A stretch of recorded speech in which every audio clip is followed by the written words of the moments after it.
நண்பர்கள் அனைவருக்கும் KVK3 அஸ்ட்ராலஜரின் காலை வணக்கம்.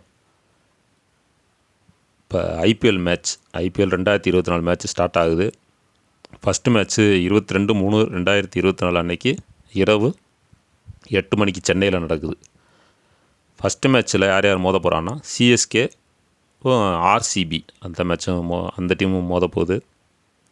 சிஎஸ்கேவை பொறுத்த வரைக்கும் MS தோனி கேப்டனாகவும் ஆர்சிபியில் ஃபாப் டூ பிளஸிஸ் அவர் கேப்டனாகவும் இருக்காங்க. இப்படிதான் மேட்ச் ஸ்டார்ட் ஆகுது. நண்பர்களுக்கு ஒரு வேண்டுகோள் என்ன அப்படின்னா, இது ஜோதிட ரீதியான கணிப்பு தான். கிட்டத்தட்ட 10 டீம் ப்ளே பண்ண போகிறாங்க. 10 டீமுக்கு ஒரு டீமில் 25 பேர் ஒரு ஸ்குவாட் அப்படி அனௌன்ஸ் பண்ணியிருக்காங்க. அவங்களுடைய ஜாதகத்தை நம்ம ஏற்கனவே எடுத்தது தான், போன ஐபிஎல்லே எடுத்தாச்சு. அதுபோக மறுபடியும் பிளேயர்ஸ் நிறையா வந்திருக்காங்க, புது பிளேயர்ஸ். அப்படிங்கிறப்ப ஒரு டீம்லேருந்து இன்னொரு டீமுக்கு வந்திருக்காங்க அப்படியும் இருக்குது. அப்போ அந்த டீமில் எப்படி ப்ளே பண்ணாங்க, அவங்களுடைய கிரகம் இன்றைக்கி எப்படி இருந்துச்சு போன வருஷம், இந்த வருஷம் இவங்களுக்கு சாதகமாக இருக்கா, இல்லை அந்த புதுசாக போய் சேர்ந்த டீமில் அவங்களுக்கு செட் ஆகி வருமா அப்படிங்கிறதெல்லாம் கணித்து நான் எடுத்திருக்கேன். இது ஒரு கணிப்பு தான். இப்போ கிட்டத்தட்ட 250 பேர்கிட்ட நம்ம ஜாதகம் எடுத்து கணிக்க வேண்டியதாக இருக்குது. கணித்து ரெடி பண்ணி வச்சாச்சு. இதில் என்ன அப்படின்னா, இந்த ரிசல்ட்டு சொல்கிறது, பெஸ்ட்டு பிளேயர்ஸ் சொல்கிறது எல்லாமே ஒரு கணிப்பில் சொல்கிறது தான், ஜோதிட ரீதியாக கணித்து சொல்கிறது தான். அதில் சில சமயம் 90% கரெக்டாக வந்துடும், சில சமயம் 50% கரெக்டாக வரும். இப்படியெல்லாம் மாறுதல் நடக்கிறதுக்கு வாய்ப்பு இருக்குது. நீங்கள் வீடியோ பார்க்குறவங்க ப்ளே பண்ணுறவங்களா இருந்தீங்கன்னா, அதாவது பணம் கட்டி ஆப்லையோ ட்ரேடிங்கோ பெட்டிங்கோ இந்த மாதிரி நீங்கள் ப்ளே பண்ணுற மாதிரி இருந்தீங்கன்னா அது உங்களுடைய பொறுப்பு தான். அதுக்கு நான் பொறுப்பு இல்லை. அதை நீங்கள் ஃபஸ்ட்டு புரிஞ்சுக்கிறணும். இது ஜோதிடத்தில் நான் கற்றுக்கொண்ட விஷயங்களை உங்களோட பகிர்ந்து கொள்கிறேன், அவ்வளோதான். இதில் சில சமயம் நடக்கலாம், சில சமயம் நடக்காமல் போகலாம். நம்ம ஒரு பிளேயர் சொல்லியிருப்போம், அவர் லைன் அப்லேயே வராமல் போயிட்டார்னா அந்த ரிசல்ட்டு சேஞ்ச் ஆகும். அதாவது வின்னிங் ரிசல்ட்டை பொறுத்த வரைக்கும் சேஞ்ச் ஆகிறதுக்கு 99% வாய்ப்பு இல்லை, அல்லது 90% வாய்ப்பு இல்லை. பிளேயர்ஸ் ஒரு வேளை சேஞ்ச் ஆகிட்டாங்கன்னா, இப்போ நான் ஒரு பிளேயர் சொல்லியிருப்பேன், அந்த பிளேயர் ப்ளே பண்ணலை அப்படின்னா, நான் சொல்லாத பிளேயர் ப்ளே பண்ணிட்டார்னா அவர் அன்றைக்கி 4 விக்கெட் போட்டார்னு வச்சுங்க. அப்போ அந்த ரிசல்ட் பாயிண்ட் குறையும். ரிசல்ட் மாறலாம், பாயிண்ட் என்ன செய்ய மாறிடும் அங்கிட்டு. அதெல்லாம் நீங்கள் தான் தெரிஞ்சுக்கிறணும். என்ன அப்படின்னா, நீங்கள் ப்ளே பண்ணுற மாதிரி பணம் கட்டி ப்ளே பண்ணுற மாதிரி இருந்தால், நான் சொல்கிற ரிசல்ட்டை 50% எடுத்துக்கிட்டு அந்த ஸ்டேடியம் எப்படி இருக்கும், அதுக்கு முன்னாடி அதில் விளாண்ட பிளேயர்ஸ் என்ன பாயிண்ட் எடுத்திருக்காங்க, இதை நீங்கள் ஒரு ஆராய்ச்சி பண்ணணும். ஏன்னா பணம் கட்டி தானே ப்ளே பண்ண போகிறீங்க அப்படின்னா உங்களுடைய உழைப்பு அதில் 50% இருக்கணும், என்னுடைய உழைப்பு ஒரு 50%. இப்போ நான் ஒரு பிளேயரை சொல்கிறேன், இவர் நல்லா விளாடுவார் அப்படின்னா, நீங்கள் அந்த ஸ்டேடியத்தில் அவர் நல்லா விளாண்டுருக்காரு, இப்போ இவரும் சொல்கிறாரு, ஜாதகரியாக கணிச்சு சொல்கிறாரு நல்லா இருக்குன்னா நீங்கள் அவரை எடுத்துக்கலாம். இப்போ நான் நல்லா விளாட்றாருன்னு சொல்லி நீங்கள் அந்த ஸ்டேடியத்தில் அவர் நல்லா இது வரைக்கும் விளாண்டதே இல்லை, ஆனால் அவர் விளாடுவார்னு சொல்கிறாரு அப்படிங்கிறப்ப அதை நீங்கள் அந்த இடத்துல நீங்கள் ஆராய்ச்சி பண்ணிக்கிறணும். பண்ணி தான் நீங்கள் பணம் கட்டி ப்ளே பண்ணுறவங்க சொல்கிறேன், அந்த மாதிரி பண்ணிக்கிறங்க. எல்லா வீடியோலையும் இதே சொன்னேன்னா, இந்த விஷயத்தை திரும்ப சொன்னேன்னா உங்களுக்கும் சங்கடமாக இருக்கும். அதில் ஃபஸ்ட்டு வீடியோவில் சொல்லிட்டேன், அடுத்த வீடியோவில் இதை பற்றி நான் எதுவும் பேச மாட்டேன். நீங்கள் இதான் புரிஞ்சுக்கிறோம். இப்போ சிஎஸ்கேயை பொறுத்த வரைக்கும் R Gaikwad, A Rahane, M Ali, D Mitchell, S Dube, R Jadeja, MS Dhoni, D Chahar, S Thakur, M Theekshana, M Pathirana, M Rahman, இவங்கெல்லாம் ப்ளே பண்ணுவாங்க அப்படின்னு சொல்லி நெட்டில் இருந்து எடுத்துருக்கேன். அது போக இந்த 10 டீம் அட்டன் பண்ணுவோம். அதாவது வெள்ளிக்கிழமை இந்த 2 டீம் விளாடுது, அதுக்கப்புறம் சனிக்கிழமை 2 டீமும், ஞாயிற்றுக்கிழமை 2 டீம். அப்போ 10 டீம் கவர் ஆயிரும். இந்த 3 நாளில் 10 டீம் கவர் ஆயிரும். திங்கக்கிழமையிலேருந்து யார் யார் ப்ளே பண்ணுறா அப்படிங்கிற நம்ம ஓரளவுக்கு எடுத்துடலாம். லைனப்பில் யார் யார் வருவாங்க அப்படிங்கிற எடுத்துடலாம். ஃபஸ்ட்டு மேட்ச் அப்படிங்கிறதுனால நான் ஒரு 15 பேர் சொல்லுவேன். அதிலேருந்து எப்படியும் ஒரு 8 பேர் வந்துடுவாங்கன்னு வச்சுக்கோங்களேன். ப்ளே பண்ணுறதுல நல்லா விளையாடக்கூடிய பிளேயர்ஸ் வந்துடுவாங்க. ப்ளஸ் வின் பண்ணுற ரிசல்ட்டு வந்துடும். மேட்ச் எப்படி போகும் சிச்சுவேஷன் அதையும் சொல்லிடுவேன். அதுக்கு தகுந்த மாதிரி நீங்கள் பார்த்துக்குருங்க. அதுக்கப்புறம் ஒரு வேளை நான் வெளியில் போகிற மாதிரி இந்த லீவ் நாட்கள் எங்கிட்ட கோயிலுக்கு அதுக்கோ போகிற மாதிரி இருந்தால் டெலகிராம் லிங்க் இதில் கொடுப்பேன், ஜாயின் பண்ணிட்டேன்னா ரிசல்ட் அதில் போட்டுருவேன். வீடியோ பதிவு பதிவு பண்ணாத நாட்களில் அதில் யார் வின் பண்ணோம் அப்படிங்கிற ரிசல்ட்டு நான் பதிவு பண்ணி போட்டுருவேன். நீங்கள் அதுவும் ஃப்ரீ தான், இலவசம் தான். அது பணம் கட்ட வேண்டியதில்லை, இலவசமாகவே நான் பதிவு பண்ணிடுவேன், நீங்கள் பார்த்துக்கலாம். இதுதான் ஐபிஎல் மொத்தத்துக்கு உண்டான அதை சொல்லிட்டேன். இதை அப்படியே ஃபாலோ பண்ணிக்கிறேங்க. புது சப்ஸ்கிரைபர் இப்போ லாஸ்ட் வீடியோவில் 60 பேர் வந்திருக்காங்க. அவங்களும் கால் பண்ணி பேசியிருக்காங்க. கால் பண்ணி பேச வேணாம், எதாக இருந்தாலும் நம்பர் கொடுத்துருக்கேன், ஜோதிடம் பார்க்க அப்படின்னு சொல்லி ஒரு நம்பர் கொடுத்துருக்கேன். அதில் நீங்கள் வாய்ஸ் மெசேஜ் போட்டு விடலாம். உங்களுக்கு என்ன ஜாதகம் பார்க்கணும் எதுனாலும் நீங்கள் வாய்ஸ் மெசேஜ் போட்டு விடுங்க. நான் பார்த்துட்டு அதுக்கு என்ன பதிலாக அதை நான் உங்களுக்கு வாய்ஸில் பதிவு பண்ணிடுறேன். ஏன்னா எனக்கு டைம் இல்லை, ஜாதகம் நிறையா பெண்டிங் இருக்குது. இந்த மேட்ச் சம்மந்தமான கணிப்புகளும் நான் தொடர்ந்து பார்த்துக்கிட்டே தான் இருக்கேன். இது போக ஜாதக ரீதியான கணிப்புகள் நிறையா நான் ஆராய்ச்சி பண்ணிகிட்டு இருக்கேன். எனக்கு டைம் கிடைக்காது, அதனால் பேசுகிறதுக்கும் நேரம் இல்லை. அந்த மாதிரி தொடர்பில் கட் பண்ணிக்கிறங்க. ரொம்ப எமர்ஜென்சி, ஒரு குழந்த பிறக்கலை, அந்த மாதிரி ஜாதகத்தில் குழந்த பிறக்கலை, திருமணம் ஆகலை, தொழில் நஷ்டமடையுது, இல்லை தொழில் தொடங்கணும் அப்படின்னாக்கா முக்கியமான விஷயங்களாக இருந்தால் நீங்கள் வந்து வாய்ஸ் மெசேஜ் போட்டு தொடர்பு கொள்ளலாம். இப்போ மேட்ச்சுக்கு வருவோம். இப்போ சிஎஸ்கேயை பொறுத்த வரைக்கும் லாஸ்ட்டாக வந்து போன வருஷம் அவங்க தான் வின் பண்ணி போனாங்க. அது வீடியோலாம் போட்டுருப்பேன், நீங்கள் பார்த்துருப்பீங்க. இந்த தடவை அந்த மாதிரி இருக்காது. இந்த தடவை மேட்ச் வந்து சுருக்கமாக சொல்ல போனோம் அப்படின்னா, ஒன்று ஃபாரின் பிளேயர்ஸ் கேப்டனாக உள்ள டீம் ஃபைனலுக்கு போகும், வின் பண்ணோம்.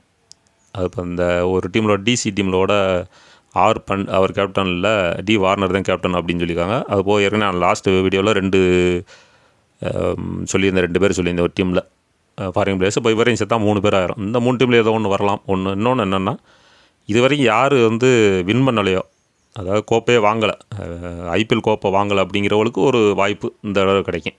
அது 2 டீமும் நம்ம இருக்குன்னு நினைக்கிறேன். அது அந்த டீமுக்கு கூட ஒரு வாய்ப்பு கிடைக்கிறதுக்கான வாய்ப்புகள் இருக்குது. ஏன்னா அந்த குருவுடைய பயிற்சி தான் இந்த மாற்றத்தை கொடுக்குது. அதையும் நீங்கள் போக வீடியோ அடுத்தடுத்து பார்த்தீங்கன்னா உங்களுக்கே தெரிஞ்சிடும். இப்போ சிஎஸ்கே ஃபஸ்ட்டு பேட்டிங் பண்ணால் யார் யாருக்கு நல்லாருக்குன்னு எடுத்துக்கிறோம். ஏ ரஹானே அவர் எடுத்துக்கலாம், M Ali, D Mitchell, R Jadeja, MS Dhoni, D Chahar, S Thakur, M Theekshana, M Pathirana, M Rahman இவர் எடுத்துக்கலாம். அப்போ ஆர்சிபி ஃபீல்டிங் பண்ணணும்ல, அப்போ F2 +S, V Kohli, R Patidar, K Sharma, M Siraj இவர் எடுத்துக்கலாம். அப்போ மொத்தம் 15 பேர் சொல்லியிருக்கேன். இந்த 15 பேரில் லைனப்பில் யார் யார் வர்றா அப்படிங்கிறத பார்த்துக்கிறங்க. பெஸ்ட்டு பிளேயர்ஸ் நான் இடையில சொல்லுவேன், மொத்தமாக சொல்லிட்டு பெஸ்ட்டு பிளேயர்ஸ்னு சொல்லுவேன். அதையும் நீங்கள் நோட் பண்ணிக்கிறங்க. ஒரு பேப்பர் பேனை எடுத்துக்கிட்டு அதில் உங்களுக்கு அதாவது பணம் கட்டி ப்ளே பண்ணுறவங்களா இருந்தீங்கன்னா உங்களுக்கு யூஸ் ஆக தேவைப்பட்டால் அந்த மாதிரி எடுத்துக்கிறங்க. இப்போ யார் வின் பண்ண போகிறா அப்படின்னா சிஎஸ்கே தான். சிஎஸ்கே ஃபஸ்ட்டு பேட்டிங் பண்ணி ஆர்சிபி ஃபீல்டிங் பண்ணால் சிஎஸ்கே வின் பண்ணிடும். ஏன்னா அந்த சென்னையில் இவருடைய ஜாதகம் இப்படி இப்போ உள்ள சூழ்நிலை கொஞ்சம் போராடி தான் வர்ற மாதிரி இருக்குது. சென்னை கிரவுண்டை பொறுத்த வரைக்கும் சிஎஸ்கேக்கு சொல்கிறேன். அதே மாதிரி இடையில மேட்ச் அப்படி வரும். ஆனால் சென்னையில் எப்போலாம் விளாட்றாங்களோ அப்போ வந்து மேட்ச் க்ளோஸாக போகும், ரிசல்ட்டு மாறும், இல்லை சூப்பர் ஓவர் வரும், இல்லை மழை பெஞ்சு தடை வரும். அப்படி தான் இருக்குது. சிஎஸ்கே டீம் சென்னையில் விளாட்றப்போ போகிறோம் அந்த பிரச்சனை வர்றது சந்திக்கிறதுக்கு இருக்குது. ஏன்னா அவருடைய ஜாதகம் இப்போ அப்படி தான் இருக்குது. ஃபஸ்ட்டு மேட்ச்சே அவருக்கு சாதகம் இல்லாமல் தான் போகுது. அதுக்காக வின் பண்ணாதா அப்படின்னா வின் பண்ணோம். தொடர்ந்து வீடியோ கேட்டுக்கிட்டே அவங்க. இப்போ ஆர்சிபி ஃபஸ்ட்டு பேட்டிங் பண்ணி சிஎஸ்கே ஃபீல்டிங் பண்ணால் யார் யாருக்கு நல்லாயிருக்குன்னு பார்ப்போம். F2 +S அவருக்கு நல்லாயிருக்கு, விராட் கோலி அவருக்கு நல்லாயிருக்கு, C Green, G Maxwell, A Joseph, R Topley, K Sharma, M Siraj, A Deep இவர் எடுத்துக்கலாம். சிஎஸ்கேயில் ஃபீல்டிங் பண்ணும்போது R Gaikwad, A Rahane, D Mitchell, S Dube, MS Dhoni, M Theekshana, M Pathirana. இப்போ புதுசாக வந்த சப்ஸ்கிரைபர் நீங்கள் பழைய வீடியோ பார்க்கல அப்படின்னாலும் உங்களுக்கு தெரிஞ்சிருக்கும். சிஎஸ்கே ஃபஸ்ட்டு பேட்டிங் பண்ணால் ஒரு பிளேயர்ஸ் லிஸ்ட்டு சொல்லியிருப்பேன். ஆர்சிபி ஃபஸ்ட்டு பேட்டிங் பண்ணால் அது ஒரு பிளேயர்ஸ் லிஸ்ட்டு சொல்லியிருப்பேன். ரெண்டுக்குமே வித்தியாசம் வரும். சில பேர் மட்டும்தான் 2 டீம்லேயும் ஒரே மாதிரி வருவாங்க. அதாவது சிஎஸ்கே ஃபஸ்ட்டு பேட்டிங் பண்ணாலும் ஆர்சிபி ஃபஸ்ட்டு பேட்டிங் பண்ணாலும் இதில் உள்ள பிளேயரே அதுலேயும் வந்திருப்பாங்க. அந்த மாதிரி நீங்கள் தனியாக ஒரு லிஸ்ட் நீங்கள் எடுக்கணும். அதை நான் சொல்லிடுறேன் அப்படின்னு. இப்போ யார் வின் பண்ண போகிறான்னா சிஎஸ்கே ஃபஸ்ட்டு பேட்டிங் பண்ணால் நல்ல ஸ்கோர் எடுத்து வின் பண்ணிடும். ஆர்சிபி ஃபீல்டிங் பண்ண சிஎஸ்கே ஃபஸ்ட்டு பேட்டிங் பண்ணும்போது ஆர்சிபியை ஆல் அவுட் பண்ணிடும். ஆனால் ஆர்சிபி ஃபஸ்ட்டு பேட்டிங் பண்ணி சிஎஸ்கே ஃபீல்டிங் பண்ணால் மேட்ச்சு க்ளோஸாக போகும். இதுதான் நீங்கள் கவனிக்கணும். ஆர்சிபி ஃபஸ்ட்டு பேட்டிங் பண்ணிடுச்சு அப்படின்னா மேட்ச் க்ளோஸாக போகும், நல்ல ஸ்கோர் வரும், சூப்பர் ஓவர் வர்றதுக்கு வாய்ப்புகள் இருக்கும். ஆர்சிபி ஃபஸ்ட்டு பேட்டிங் பண்ணால் சிஎஸ்கே போராடி தான் வின் பண்ணுற மாதிரி இருக்கும் ஃபீல்டிங் பண்ணால். அப்போ சிஎஸ்கே வந்து எந்த பிரச்சனையும் இல்லாமல் நல்லா ஸ்கோர் பண்ணி ஆல் அவுட் பண்ணி வின் பண்ணணும் அப்படின்னா சிஎஸ்கே ஃபஸ்ட்டு பேட்டிங் பண்ணால் அப்படி நடக்கும். அப்படி இல்லைன்னா ஆர்சிபி வந்து ஃபஸ்ட்டு பேட்டிங் பண்ணால் கொஞ்சம் தடுமாறி வெற்றியை பெறும். அப்படித்தான் இருக்குது. இந்த மேட்சை பொறுத்த வரைக்கும். இதில் யார் பெஸ்ட்டு பிளேயர்ஸ் அப்படின்னா, சிஎஸ்கேயை பொறுத்த வரைக்கும் ரஹானே, டி மிட்சல் அவர் வந்து பவுலிங் பண்ணுற வாய்ப்பு இருக்குது, அதனால் அவரையும் பார்த்துக்கிறங்க. எம்எஸ் தோனி, பதிரானா. இங்கிட்ட RCB side Faf du Plessis, Virat Kohli, அதுக்கப்புறம் கே சர்மா, சிராஜ் இவங்களை எடுத்துக்கலாம். இதை 2 டீமும் சேர்த்து 8 பேர் சொல்லியிருக்கேன். இந்த 8 பேர் எடுத்தாலே போதுமானது, நல்லா விளையாடக்கூடிய பிளேயர்ஸாக வந்துடுவாங்க. இப்போ இதுலேயுமே வந்து என்னென்னா அதிகமான பாயிண்ட்ஸ் எடுக்கக்கூடிய பிளேயர்ஸ் யாருன்னா, ஃபாப் டூ ப்ளஸிஸ், விராட் கோலி, கே சர்மா, அதுக்கப்புறம் ஜடேஜா இவரை எடுத்துக்கலாம். இப்போ நான் மொத்த ஓவராலாக சொல்லிட்டேன். யார் யார் பெஸ்ட்டு பிளேயர்ஸ்னு சொல்லியாச்சு, யார் வின் பண்ண போகிறா அப்படிங்கிறேன்னு சொல்லியாச்சு, மேட்ச் எப்படி போகும் அப்படிங்கிறேன்னு சொல்லிட்டேன். இதுக்கு மேலே வந்து விளக்கம் தேவையில்லை அப்படின்னு நினைக்கிறேன்.